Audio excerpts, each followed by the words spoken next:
और ये श्री गुरुदेव महाराज की जय। प्रेमी सज्जनों, महान पुरुषों के अनुभव को हम थोड़ा थोड़ा अपने हृदय में जब उतारेंगे तो एक दिन मंजिल मिलने में कोई भी लेकिन नहीं रहेगी। थोड़ा थोड़ा धीरे धीरे भी अगर हम चल रहे हैं, चलते ही जा रहे हैं तो अवश्य पहुंचेंगे।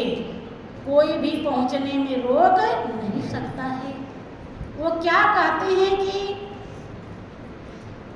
अगर 15 दिन में नहीं पूजा कर पाता है तो महीने में कर ले। फिर आगे क्या कहते हैं कि बरस दिना ना कर सके छठे मास अलबात और या में ढील न लाइए कहीं कबीर अगर। तो छठे महीना में कर ले। बहुत दिक्कत है, बहुत परेशानी है, बड़ी समस्या से घिरे हैं, बिल्कुल टाइम नहीं मिलता है, बहुत ज़्यादा घिर गए हैं।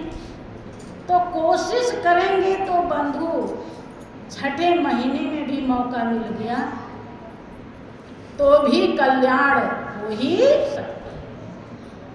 आगे समझाया, अपने अनुभव को व्यक्त करते हुए दुनिया वालों को दर्शाया कि छठे मास ना कर सके बरस दिना कर ले और कहें कबीर वाह भक्त को काल दगा नहीं दे। जमा ही चुनौती दे, वो यमराज को चुनौती देता है। अगर साल भर में एक बार कर लिया है तो यमराज उसे छू नहीं सकते। इसीलिए गुरु पूजा गुरु भक्त के लिए सबसे बड़ा पर्व होता है। दुनिया में सबसे बड़ा पर्व है। उसे अपने तन मन धन से, इसीलिए कोई कोई ऐसे आश्रम है, जाइए देखिए, वहाँ कितना लोग धन धान लाते हैं, कितना उनसे बन सकता है। क्योंकि जितना जो समझा होता है उतना, अगर वो साल भर में ये कर लिया, कहें कबीर वह भक्त जमा ही चुनौती, यमराज को चुनौती देता है। यमराज उसका बाल बांका नहीं कर सकते। अर्थात आए हैं सो जाएंगे राजा रंग फकीर, और एक सिंहासन चढ़ चढ़ा एक बधा। यमराज की जंजीर वहाँ कुछ भी बिगाड़ नहीं सकती। इसीलिए संत दया करके ये मौका देते हैं। साल भर में अगर आप सही से ध्यान नहीं किए, सत्संग में नहीं आए, मन साफ नहीं हुआ, दान पुण्य नहीं किया, अपना कर्म बनाने में गाफिल रहे, तो अब मौका है अपनी बैटरी को चार्ज कर लें और जो करनी कर पाए वो कमाई। मौका दे, मौका ही न मिले तो इंसान क्या कर सकता है। अभी आप लोग हमको मौका नहीं देते तो हम अपनी वाणी को कैसे सुना पाते। जो श्री गुरु महाराज के चरणों से कुछ भी मिला है वो हम आपको कैसे प्रदान कर पाए। संभव मौका से ही सब कुछ होता है। भाइयों बहनों, एक बस थोड़ा सा समय आपका लेते हैं, ज़्यादा नहीं लेंगे, आप लोगों को भूख भी लगी होगी। एक सहजू नाम की महान आत्मा हुई। उन्होंने जब गुरु भक्ति कमाई, ध्यान रहे, देखो आप प्रसंग सुनते हैं कि अर्जुन को विराट स्वरूप का दर्शन हुआ था।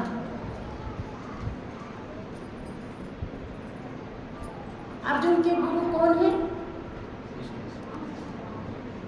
कौन है अर्जुन के गुरु? भगवान कृष्ण। जोर से बोलिए।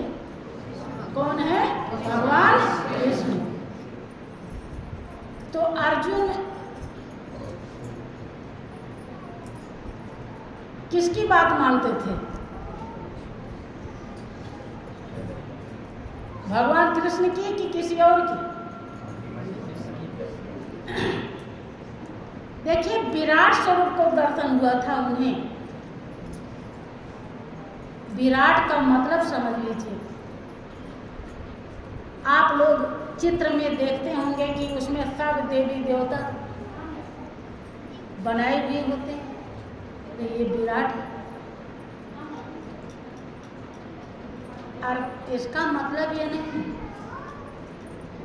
जिस स्वरूप से सब देवी देवता बने हैं उसे ही विराट कहा।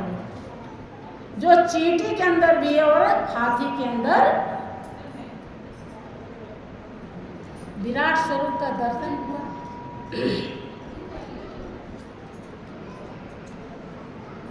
लेकिन गुरु भक्ति कमाई थी कर्ण ने। कर्ण के लिए जिक्र आता है कि जब उसने ज्ञान लिया, परशुराम जी कर्ण के गुरु बताए जाते हैं। यद्यपि उसने धोखे से ज्ञान लिया, उसने अपने को सूद पुत्र बताया था, दासी पुत्र। हाँ वही नहीं, श्री सच्चिदानंद भगवान की जय। उन्होंने बताया कि मैं दासी पुत्र हूँ, क्योंकि क्षत्रिय से तो उन्हें बहुत बैर था परशुराम जी। अगर क्षत्रिय बताते तो परशुराम जी ज्ञान नहीं देते, इसीलिए तो उसने क्षत्रिय बताया। और उस समय के सदगुरु वही थे उसके लिए। अब मरता क्या नहीं करता।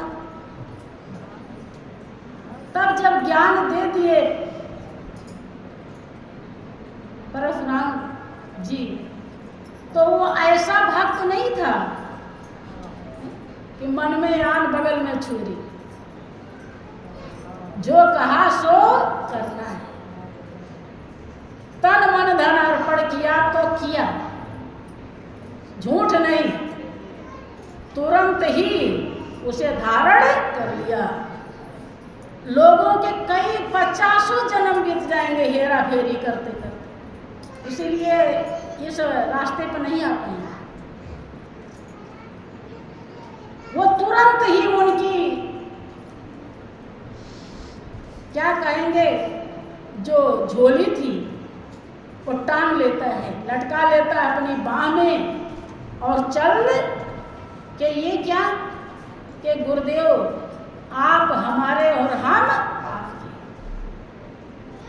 अब कोई दूसरा बीच में आने वाला नहीं, लेकर चल देता है। और प्रसंग आता है कि वो रास्ते में उसको जंगल मिलता है, तो उसने कहा कि गुरुदेव यहाँ पर थोड़ा विश्राम कर लीजिए और इसके बाद फिर चलेंगे। जंगल का रास्ता है, भयानक जीव है, कोई अटैक न करे। गुरुदेव ने कहा ठीक है बेटा, लेकिन मैं विश्राम कहाँ पे करूँ? कि गुरुदेव कुछ बिस्तर तो नहीं है, आप हमारे जांघ पे पैर पे लेट सर रख लीजिए और धड़ इधर रख लीजिए। श्री गुरु महाराज जी लेट जाते हैं,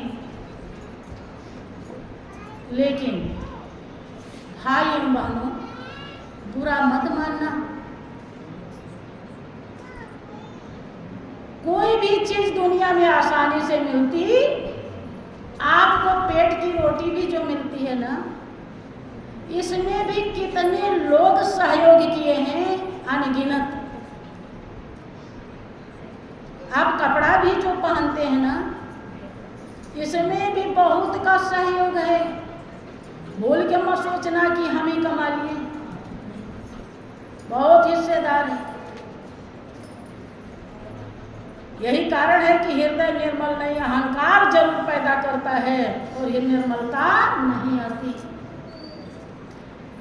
और गुरु भक्ति की कीमत पाने के लिए तो बिना मिटे फुर्सत ही नहीं है कि मिटा दे अपनी हस्ती को, गर कुछ मर्तबा चाहे दाना खाक में मिलकर गुले गुलजार, के प्रेम के राही कष्ट पाते हैं जरूर और बीज फलता है सदा मिट्टी में मिल जाने की बात, कि कुछ न बिगड़ेगा तेरा सतगुरु शरण आने के बाद, हर खुशी मिल जाएगी चरणों में झुक।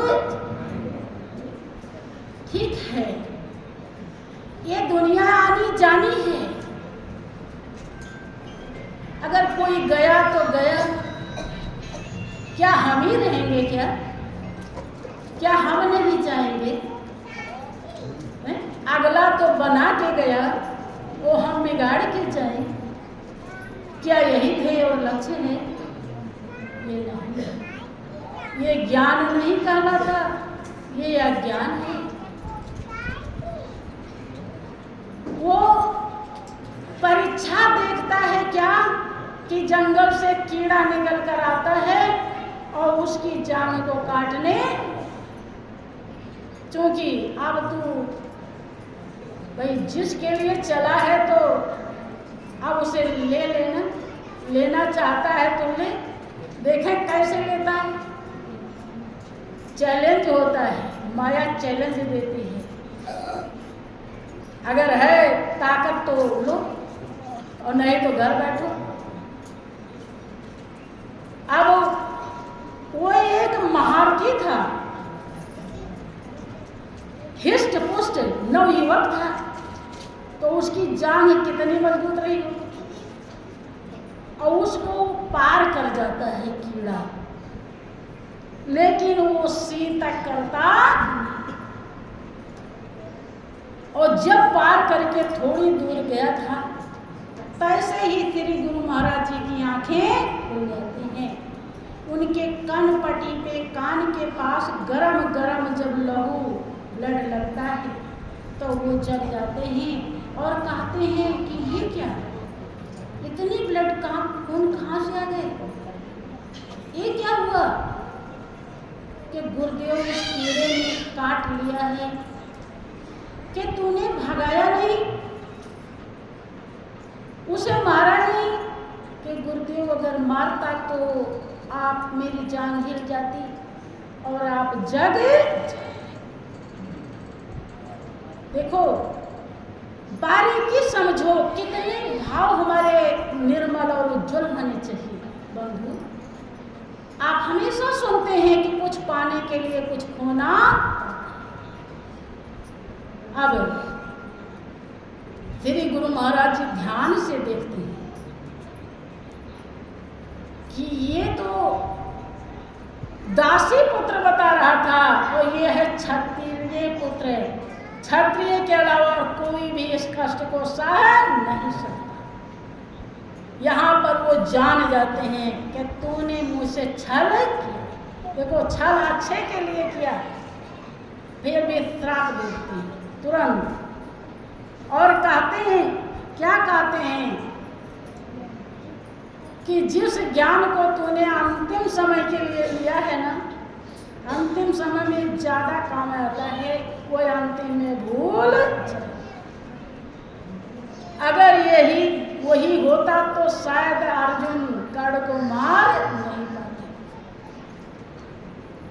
बार बार याद कर रहा था अंतिम समय में कर्ण, लेकिन वो याद रवि को तेज घटे नहीं, जो घन जुरे घमंड, और संत वचन पलटे नहीं, पलट जाए ब्राह्मण। फिर कर्ण मारा जाता है, लेकिन दूसरा आशीर्वाद देते हैं श्री गुरु महाराज जी कि बेटा तेरी गुरु भक्ति से मैं बहुत खुश हूँ।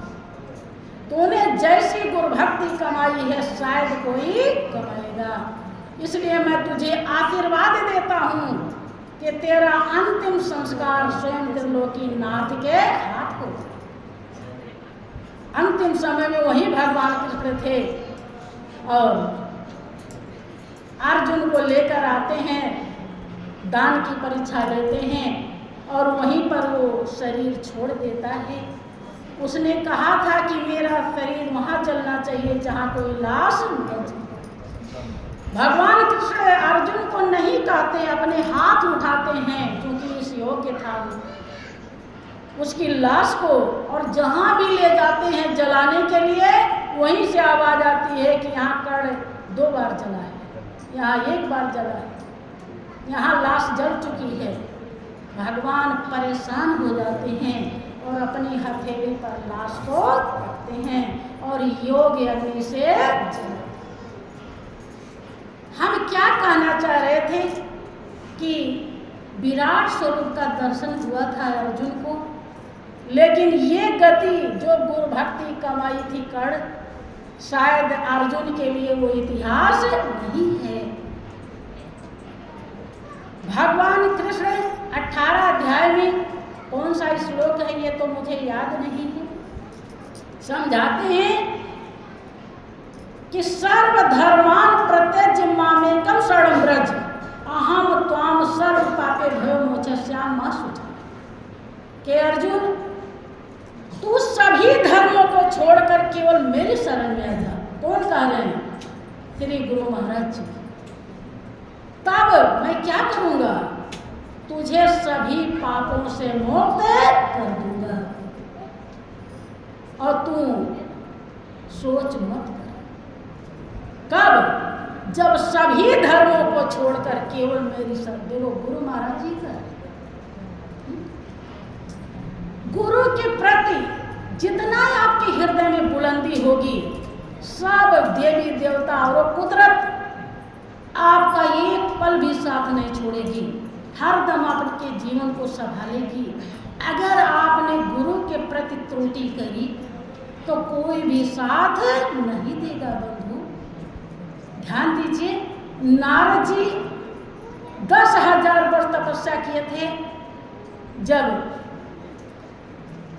उन्हें उद्धार का रास्ता नहीं मिला, विष्णु जी ने उन्हें बताया कि तुम निगुरे हो, बिना गुरु के जीवन पावन नहीं बनता है। क्योंकि जिसके कारण आप पवित्र बने हो, गुरु ज्ञान से ही वो शक्ति नजर आती है और कोई तरीका नहीं।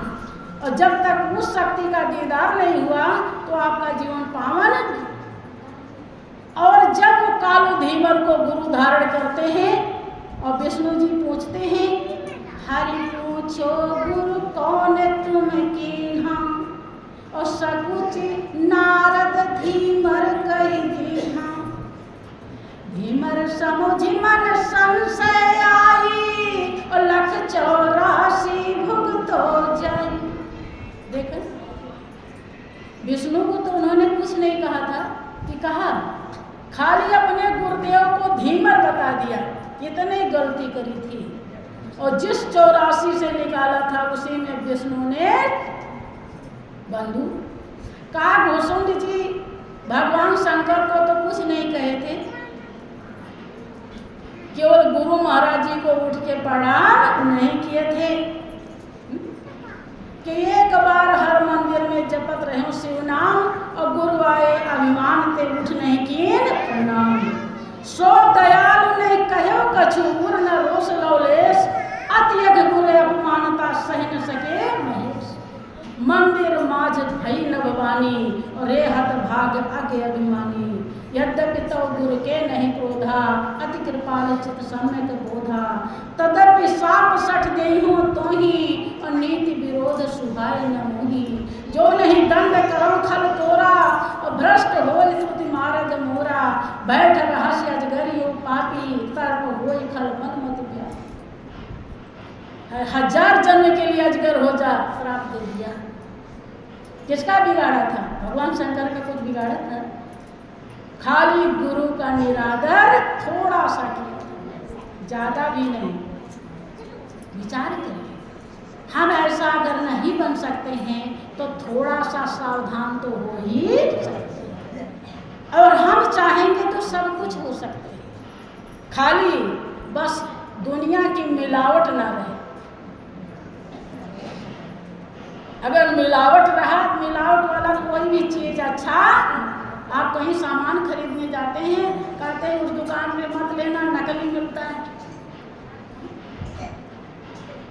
तो असली की अगर जरूरत है बंधु, तो आपको ऐसा होना ही पड़ेगा। हाँ, धीरे धीरे बूंद बूंद से घड़ा भरता है। किसी ने कहा कि नर हो न निराश करो मन को, सब लोग सुयोग्य न जाए चला, कब व्यर्थ हुआ सदुपाय भला। कभी सदुपाय कभी व्यर्थ नहीं होता है। श्री गुरु महाराज जी आपके सुनाया करते थे कि आप तो मन के संतान हैं, आप पूरे सृष्टि के सिरताज हैं, फिर निराश होने की क्या जरूरत है? सब कुछ करने वाला तो आपके रोम रोम में रम रहा है। उद्धार के लिए सारे रास्ते खुले हैं और उन्होंने बड़ी दया और कृपा करके आपको योग्य बनाने के लिए बड़ी सेवा प्रदान कर दी है। अब करना ना करना आपका काम है। इसलिए एक छोटी सी भजन है।